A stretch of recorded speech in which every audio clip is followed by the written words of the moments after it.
네, 여러분들 오늘 아침 글로벌 증시 브리핑 함께하고 계십니다. 지금 시장 어떻게 바라봐야 할지 그리고 우리 투자의 방향성은 어디로 잡아가야 할지 와우 글로벌 변지원 파트너와 함께 체크해 볼게요. 파트너님 어서 오세요. 네, 안녕하십니까.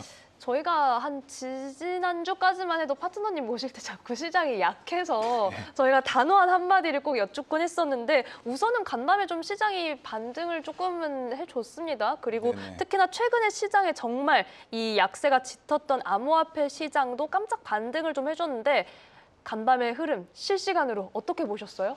어제는 실시간으로 못 보고 하필 또 제가 여쭤봤는데 네, 피곤하셨나 봐요. 네, 12시 뭐 일이 있어가지고 집에 가니까 12시 한 반 되더라고요. 아이고, 네. 그래서 좀 졸았습니다. 졸고 눈 뜨니까 한 4시 정도 되더라고요. 네. 그때부터 이제 지금까지 보고 있는데 사실 지난 11월 말 조정 장세 저점 이후에 반등 국면이 나왔을 때 좀 개인적으로는 기술적 반등, 그러니까 데드캣 바운스에 좀 그치겠다. 왜냐하면 아무래도 다음 주에 또 네. FOMC라는 불확실성이 있었기 때문에 그래서 어느 정도 박스권 움직임을 보여주지 않겠냐 뭐 그렇게 생각을 했었습니다만 근데 이제 그렇게 봤을 때는 사실 이번 주 월요일, 화요일 좀 이렇게 다시 한번 그 저점 틀어야 하는 그 조정을 보이는 모습을 좀 그쵸. 가는 패턴을 보였어야 되거든요. 근데 굉장히 강하더라고요, 이번 주. 네. 그리고 어제 같은 경우에도 뭐 강한 상승은 아니었습니다만 계속해서 하방 이 지지 이 매수세가 들어오는 것들을 보고 네.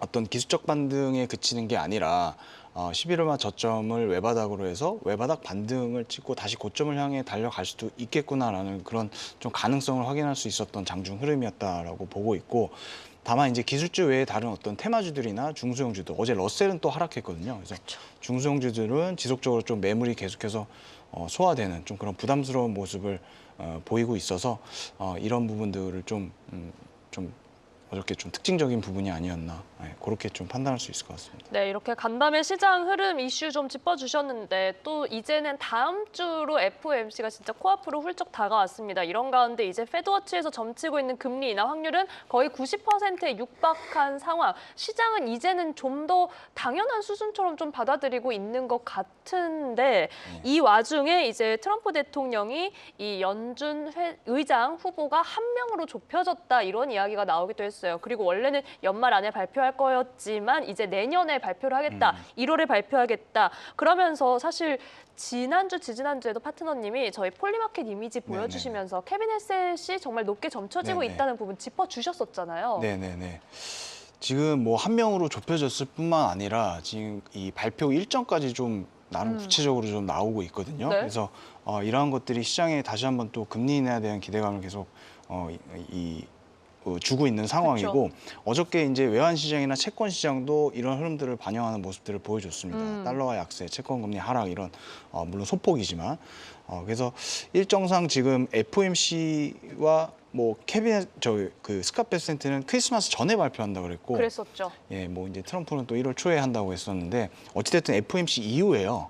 예, 그렇다고 본다면 저는 개인적으로는 지난 시간에 이제 충분히 말씀을 못 드렸습니다만 이번 FOMC 굉장히 매파적으로 나올 거라고 보고 있거든요. 아, 그래요? 네, 금리 인하를 하더라도 굉장히 매파적으로 좀 나올 것 같고 아니면 금리 동결도 저는 많이 지금 개인적으로는 생각하고 있기 때문에 시장은 그렇게 기울어져 있지만 네네네. 그 가능성은 여전히 남아있다. 네, 근데 그럼에도 불구하고 주식을 그러면 지금 팔아야 되느냐 그건 아니고요. 네. 주식을 담고 가도 된다고 보고는 있습니다만 어찌됐든 이번 FOMC는 좀 매파적으로 보고 있다. 그래서 결국에는 우리가 FOMC가 다음 주지만 FOMC보다는 이제는 준비해야 되는 게 케빈 헤셋 포트폴리오를 좀 준비해야 되는 시기가 생각보다 좀 빨리 올 수 있다라는 말씀을 좀 드리고 싶고 그렇게 간다고 본다면 그 또 다우 36,000의 사나이 아니겠습니까? 아, 그쵸. 케빈 헤셀이 그때 예. 외쳤었던. 네, 그래서 굉장히 좀 친시장 정책을 밀고 있는 인물이기 때문에 거기에 맞춰서 제가 지난번에 말씀드렸다시피 주식 비중 많이 가져가셔야 되고요. 필수적으로 그 인플레 해지 자산들, 원자재라든지 아니면 골드, 그다음에 뭐 필수 소비재 이런 물가 상승에 대비한 그런 포트폴리오로 좀 재편할 시기가 좀 많이 좀 당겨져야 되지 않을까 그런 말씀을 좀 드리고 싶습니다.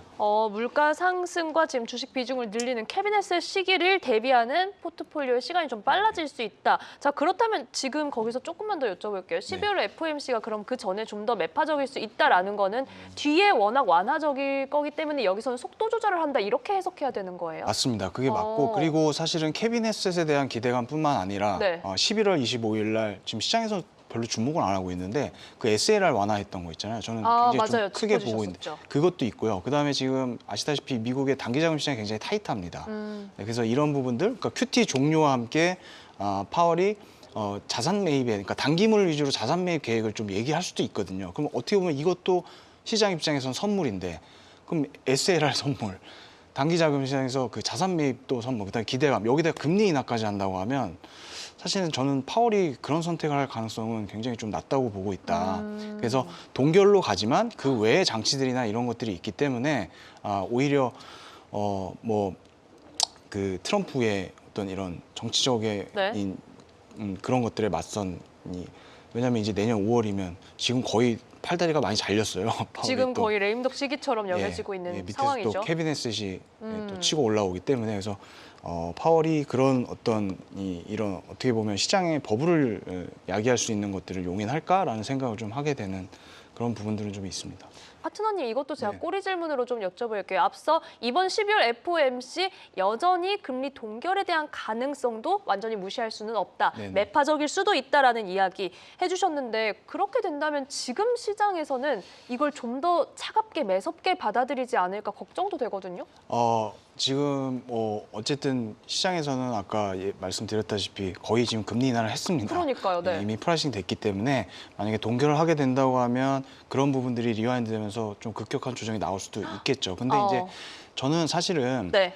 그럼에도 불구하고 제가 말씀드렸던 그 주변에 이런 최근에 나왔던 이 장치들이나 부양책들이나 아니면 차기 연준의장에 대한 기대감이나 그래서 조정이 나올 수는 있지만 그런 것들이 시간이 지남에 따라 빠르게 희석하면서 올라올 수 있다고 믿거든요. 그래서 제가 드리고 싶은 말씀은 이게 그래서 투자 타이밍에 대한 문제를 좀 질문을 좀 드리고 싶은 게 사실은 어떻게 될지 몰라요. 네. 그렇다고 해서 그거를 포트폴리오를 싹 비워놓고 기다리기에는 그것도 또 하나의 리스크가 될 수 있거든요. 그렇죠. 인하해서 날아갈 수도 있기 때문에. 맞아요. 그래서 이러한 부분들은 그래서 저는 그 전에 조금 이제 어느 정도는 담고 가려고 합니다. 만약에 동결이 나와서 이 조정이 나온다고 해도 그 조정은 맞을 만한 조정이다라는 생각에서 그래서 이거는 어떤 개인의 투자 성향이라든지 어떤 자금의 성격이라든지 이런 것들을 잘 고려하셔서 어떤 이 포트폴리오를 채우는 타이밍에 대한 고민만 좀 하시면 될 것 같다. 결국에는 그러니까 쉽게 말씀드리면 결국엔 올라갈 거다. 네.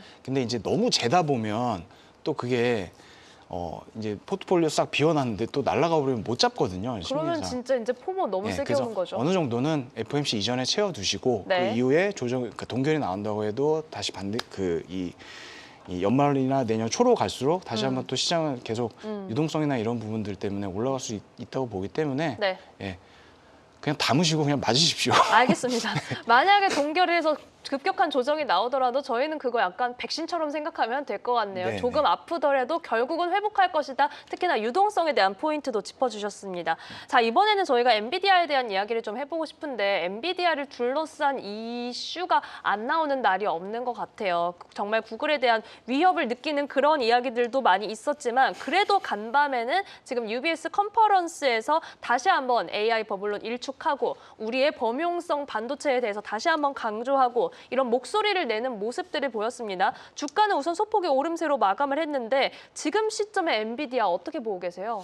네, 사실 말씀하셨다시피 어저께 이제 컨퍼런스에서 뭐 버블은 없다. 그다음에 그 차세대 칩 루빈 설계가 완료돼서 내년 하반기 출시를 목표로 한다. 그러면서 이제 장중에 좀 반응을 하는 모습을 보였습니다만 사실 뭐 새로운 내용은 없고요. 모두 다 아는 사실이었다. 그렇게 좀 정리할 수 있을 것 같습니다. 같고 이런 것들을 보면 이제는 투자자들의 눈높이가 상당히 높은 수준에 있다는 걸 좀 알 수 있는 대목이다. 그리고 시장에서 이제 제미나이 3.0 이후에 TPU가 급부상하면서 지금 뭐 오픈AI파, 뭐 구글 팀 이렇게 나눠서 서로 뭐 이렇게 오르락 내리락 하고 있는데 사실 그렇다고 하더라도 엔비디아의 펀더멘탈에는 아무 이상이 없습니다. 예, 그리고 여전히 AI라는 산업 섹터 내에서의 대장주 역할을 하고 있고 기업 자체로만 보면 이보다 더 좋은 주식을 찾기도 힘들어요. 시장 내에서. 오. 예, 그래서 그러한 부분들 그리고 지금 얼마 전에 며칠 전이었죠. 그 시놉시스의 20억 달러 이 투자 계약 네. 소식. 그래서 이제 전일장이었죠? 네, 네. 시놉시스는 반도체 설계 자동화 세계 1위 기업입니다. 그래서 어떤 이런 그 구글의 수직 통합 구도, 그다음에 엔비디아의 수평 확장 구도 이런 부분들에 있어서 기존의 어떤 그 칩 제조의 싸움 구도에서 그 설계 쪽으로 전선을 좀 이렇게 확대하는 그런 모습인 것 같아요. 그래서 이제는 칩을 만드는 속도는 충분히 빠릅니다. 모든 기업들이. 그래서 그게 아니라 사실은 그 전 설계 단계에서 병목 현상을 어느 기업이 해소하는가 이런 질문을 좀 새롭게 지금 엔비디아가 던진 것 같고 그런 측면에서 보면 다시 한번 또 제조가 아닌 설계 단계 그 인프라에서도 엔비디아가 어떤 좀 대장주 역할을 할 수 있는 가능성이 충분히 있다. 예, 그래서 굉장히 좀 좋게 보고 있고 다만 시가총액 1위 종목이기 때문에 이 시가총액 1위 종목은 사실은 숙명입니다. 그 왕관을 주에- 쓴 자 무게를 견뎌야 네, 되는 다음 주 건가요? FMC를 앞두고 어떤 이런 매크로 변수들에 의해서 그러니까 주가 자체가 네. 인덱스 자체가 조정을 받으면 시가총액 1위 종목은 영향을 또 제일 크게 받는 종목이다 보니까 그쵸. 다음 주 어떤 이런 매크로 변수들이 이게 좀 방향성을 확실히 잡기 전에는 계속해서 이런 모습들을 보일 수 있고 그게 만약에 좀 이제 뭐 금리가 인하가 됐든 동결이 됐든 어느 정도 그런 것들이 이제 확정이 되면 그 이후에는 다시 좀 충분히 퍼포먼스를 보일 수 있을 것 같다. 그리고 가격적인 측면은 지금 구간 아래에서는 굉장히 매력적인 구간인 것 같아요. 네, 지금 현 시점에 엔비디아의 매력도 그리고 펀더멘탈은 흔들린 게 없다. 다시 한번 좀 강세를 확인시켜 주셨습니다. 그렇다면 사실 지금 이제 이 질문도 나온 지 좀 됐어요. 알파벳 살 거야, 엔비디아 살 거야 이렇게 저울질을 한다면 저는 여기에다가 이제 아마존도 사실 끼워야 되나 이 생각도 들거든요. 좀 저울질을 굳이 선택을 해야 할까 싶기도 하고요. 어떻게 보세요? 지금 그 오픈 AI 팀, 구글 팀 말씀하시는 네, 거죠? 어느 팀으로 갈까요? 저는 둘 다 안 살래. 아, 그래요? 네, 그래서 이유는요? 뭐 사실 지금 네. 시장 최근의 흐름을 보면 오픈 AI파가 올라가면 얘가 내려가고 얘가 올라가면 얘가 내려가고 뭐 그런 흐름들이 좀 보이고 있거든요. 어제도 그랬었고.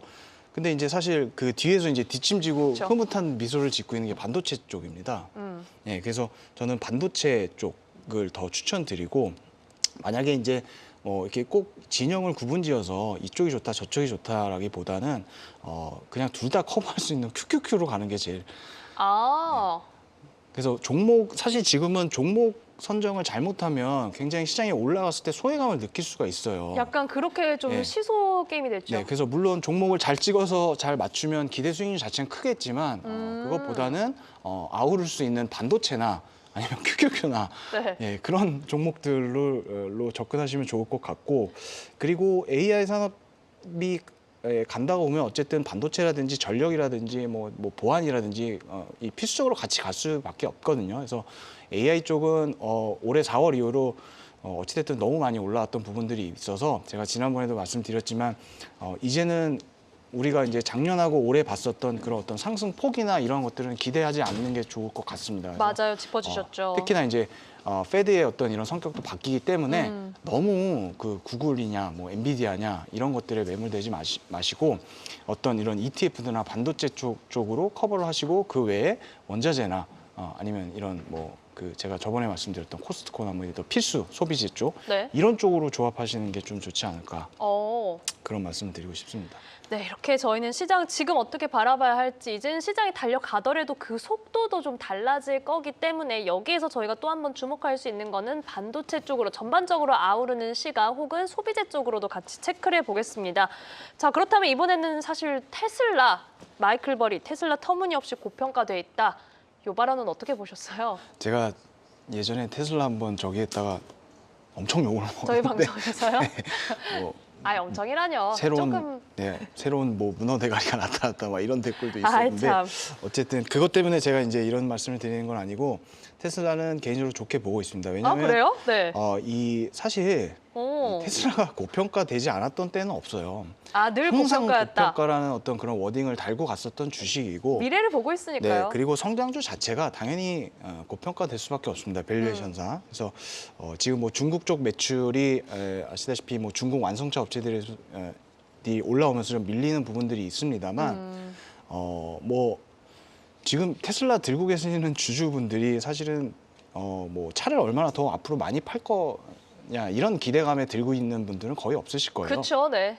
ESS라든지 옵티머스라든지 뭐 로봇 택시라든지 뭐 이런 것들 때문에 들고 계실 텐데, 최근에 그 테슬라 FSD 라이센스 공급 뉴스가 있었습니다. 근데 제가 이제 전기차 1세대거든요. 아. 지금도 타고 있고. 네. 그리고 제가 처음 탔던 게 이제 테슬라 모델 Y였어요. 아허. 근데 얼리 어답터시네요. 지금은 이제 다른 아, 쪽으로 바꿨는데, 떠나셨어요? 네, 근데 실제 경험자로서 테슬라 FSD를 따라올 수 있는 차는 없습니다. 아. 격차 자체가 엄청 큽니다. 아, 그래요. 테슬라 외에 나머지입니다. 그래서 이런 어떤 이 다른 완성차 업체들 입장에서도 봤을 때 테슬라의 어떤 이런 FSD 이 라이센스를 공급받는 것이 비용이나 이런 측면에서도 더 유리할 수가 있어서, 이거는 제가 볼 때는 굉장히 좀 가시화될 수 있는 어떤 그런 이 성장 동력이 될 수 있다, 재평가 받을 수 있는 그렇게 보고 있고, 또 하나는 네. 그 옵티머스의 자가 복제 계획, 그것도 자가 복제요? 네, 이거는 처음 들으시는 것 같은데 어저께 오전인가 나왔어요. 그래서 일론 머스크가 옵티머스가 이제 그 로봇이 단순히 조립되는 대상이 아니라 다른 옵티머스 로봇을 직접 만들 수 있는. 그러니까 이제 쉽게 말씀드리면 공장에서 이제 옵티머스가 띡 만들어지면 만들어진 놈이 이제 완성이 되고 이 아이가? 옆에 놈을 네, 또 지가 만드는 만들고. 거죠. 그래서 계속 자가 증식하는. 이렇게 어허. 되면 지금 우리가 상상할 수 없을 정도로 네. 어떤 양산, 그러니까 왜 이렇게 왜 웃으시죠? 아니, 오늘 방송 텐션이 상당히 좋으시네요. 네. 잠을 못 잤는데도 네. 어쨌든. 그래서 그러신 것 같습니다. 그런 것 같습니다. 네. 그래서 이런 이 자가 복제 이런 부분, 그래서 이게 현실화될 수 있는 시점은 사실은 우리가 예상할 수는 없겠지만, 계속해서 끊임없이 이런 것들을 투자자들한테 던져주는 것 자체가 테슬라는 기술적으로도 지금 네. 좀 굉장히 좋게 보고 있어서 테슬라를 다시 편입해야 될 것 같다는 생각으로 지금 시점을 좀 보고 있는 상황이다. 그래서 버리는 요새 마이클 버리는 무슨 뭐 정보 서비스 이런 것도 하더라고요. 그래서 뉴스레터 같이. 네, 그래서 맞아요. 마이클 버리가 얘기하는 것들은 그냥 가볍게 무시하시면 될 것 같다. 알겠습니다. 그래서 좀 결론 낼 수 네. 있을 것 같습니다. 지금 마이클 버리의 발언은 너무 저희가 신경 쓸 필요는 없다라는 부분과 지금 테슬라 이제 매력적인 구간이 나오고 있다는 점 짚어주셨습니다. 오늘 파트너님이랑 짚을 게 많은데 시간이 오늘 이야기를 너무 재밌게 해주셔서 시간이 좀 빨리 가고 있습니다. 비트코인 지금 시점에서 어떻게 보세요? 짧게 좀 말씀을 드리면, 어제도 그 청문회에서 있었던 만큼 굉장히 좀 강력한 의지로 언급을 했어요. 그리고 생각보다 디테일한 어떤 이런 정책들을 제시를 했었거든요. 그래서 어제 그 보우먼 네. 청문회장에서 말씀을 드릴까요? 아니요. 주어가 없어서 여쭤봤습니다. 예, 청문회에서 미셸 보우먼 특히 이제 네. 지니어스 액트 법안을 얘기를 하면서 뭐 은행이 디지털 자산 이 결제 서비스를 제공할 수 있도록 제도 장치를 마련할 것이다. 뭐 그래서 이 디뱅킹 뭐 이런 것들 반대. 그래서 꽤나 조금 디테일한 이런 정책들을 필 것을 이제 좀 시장에 던져주면서 이 비트코인 시장이 이제 많이 이제 반등을 했죠. 근데 요새 시장을 보면 이 크립토 시장이 어떤 이 위험 자산 시장의 제일 상단에서 방향타 역할을 하고 있는 거는 다들 알고 계실 겁니다. 이제 뭐 레버리지 거래라든지 맞아요. 마진콜 이런 부분들 때문에. 그래서 이런 그 미국 정부 차원에서 이런 정책 풋을 제공하는 이런 모습들은 당분간 어떤 이런 하방 경직성을 줄 수 있는 부분이 아니겠냐. 그렇다고 본다면 주식시장도 간접적으로 이런 크립토 시장이 안정되는 모습들을 간접적으로 영향을 받을 수 있는 부분들이 크다. 그리고 이거는 이제 사담입니다만, 제 주변, 제가 이제 트레이더 출신이기 때문에 네. 주변에 크립토 시장에서 현재 큰 금액을 이제 운용하는 분들이 계세요. 네. 그래서 제가 많이 하락해서 지난주에 전화를 띡 해서 물어봤습니다. 그래서 얼마까지 빠질 것 같냐 했더니 거의 다 왔다라고 하더라고요. 오. 예. 어떻게 그걸 판단하는 걸까요? 너무 신기해요. 모르겠습니다. 그것까지는 모르겠는데 뭐 참. 자기네들은 내부적으로 7만 6천까지 봤었는데 네. 이미 지금 청산된 물량들 다 청산돼서 당분간 어. 이제 더 내려가기 힘들다 뭐 이런 얘기를 했다는 점을 이제 크립토 하시는 분들은 참고하시기 바랍니다. 이제는 이 선에서는 진짜 하단 지지선 만들어줘야죠. 더 빠지면은 정말 공포 심리가 너무나 커질 것 같은데 그래도 저희가 좀 긍정적으로 볼 수 있는 이야기 해주셨습니다. 자, 여기에 또 사실 시장에서 겁내고 있었던 이슈 중에 하나가 지금 엔캐리 트레이드 청산이 작년 8월과 같이 또 나올 수도 있나? 아니야. 작년만큼은 아닐 거야. 좀 이런 시각이 공존하는 것 같아요. 일본의 이제 12월 금리 인상 가능성이 좀 대두되고 있는 가운데 이 부분은 저희가 좀 어떻게 봐야 될까요? 이거는 뭐 굉장히 높은 확률로 후자일 가능성이 높고요. 별거 아닐 것이다. 네네네. 네. 이미 지난번에 구두 발언 자체도 있었고 그다음에 금리 인상에 대한 가능성을 계속해서 시장에 던져줬기 때문에 충격은 그다지 크지 않을 것이다.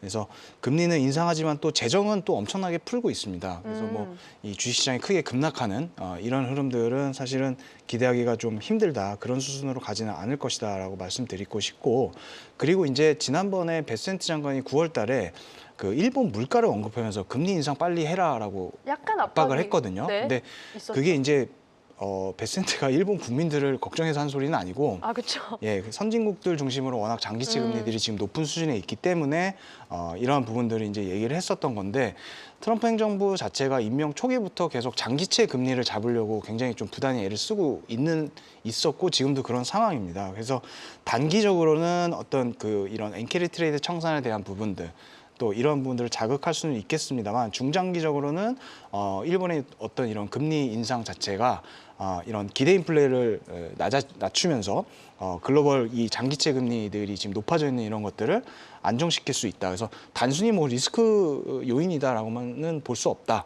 좀 그런 의견을 좀 드리고 싶습니다. 네, 이렇게 지금 시장에 불거지고 있는 우려에 대해서 여쭤봤고 저희 채팅에 잠깐 간략하게 질문 하나 올라왔어요. 그럼 코인 대 미국장 뭐예요? 이렇게 한 문장 올라왔거든요. 지금 코인에 대해서 그래도 이제는 이 정도가 하단이지 않을까라는 얘기를 해주셔서 네네. 어떤 비중에 대한 질문을 좀 해주신 것 같은데 사실은 코인 크립토 시장은 저는 뭐 뎁스가 좀 약하고요. 저는 코인 거래를 안 하기 때문에 그래서 제가 뭐 코인이 지금 바닥이다 보다 말씀드리는 거는 굉장히 무책임하다고 생각해서 그런 거는 말씀을 못 드릴 것 같고 다만 이제 주식 시장은 제가 볼 때는 계속 거듭 말씀드리지만 FOMC에 대한 불확실성이 있고 그리고 심지어 저도차도 굉장히 매파적으로 나올 거라고 말씀드리지만 그 이후에는 내년 상반기까지는 굉장히 좋게 보고 있어요. 그래서 이런 어떤 시장의 흔들림이나 뭐 그게 버블이 됐든 동결이 됐든 이러한 부분들은 네.